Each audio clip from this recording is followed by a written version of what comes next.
بسم الله الرحمن الرحيم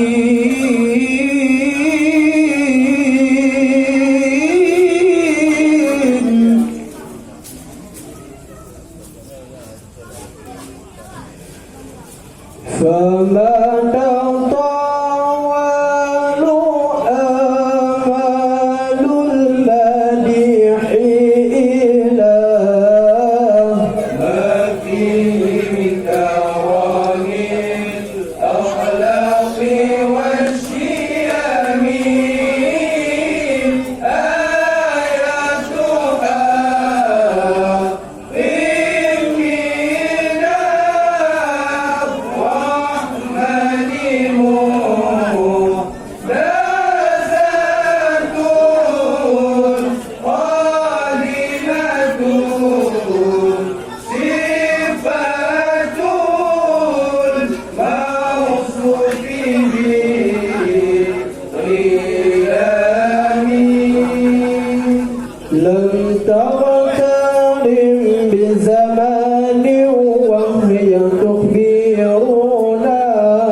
وجوهره في الحسن والقيام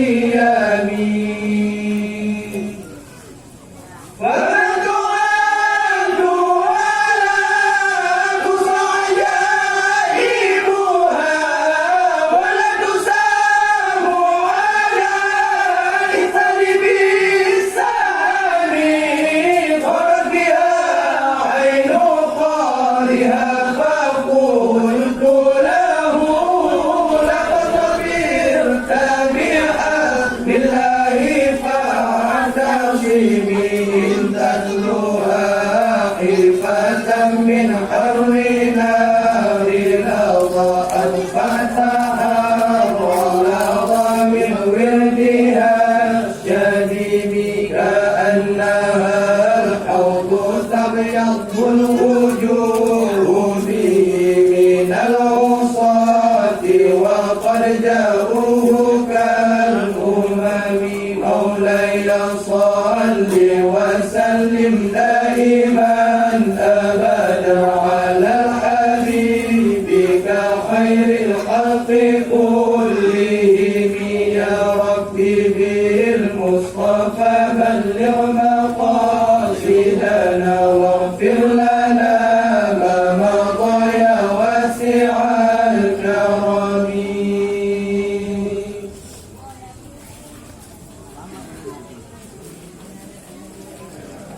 صل وسلم يا ربي على النبي سيدنا محمد وآله وصحبه أجمعين محمد وآله وصحبه أجمعين صل وسلم يا ربي على النبي سيدنا محمد وآله وصحبه أجمعين محمد وآله وصحبه أجمعين صل وسلم يا ربي على النبي سيدنا محمد وآله وصحبه أجمعين محمد وآله وصحبه أجمعين. السلام عليكم ورحمة الله وبركاته.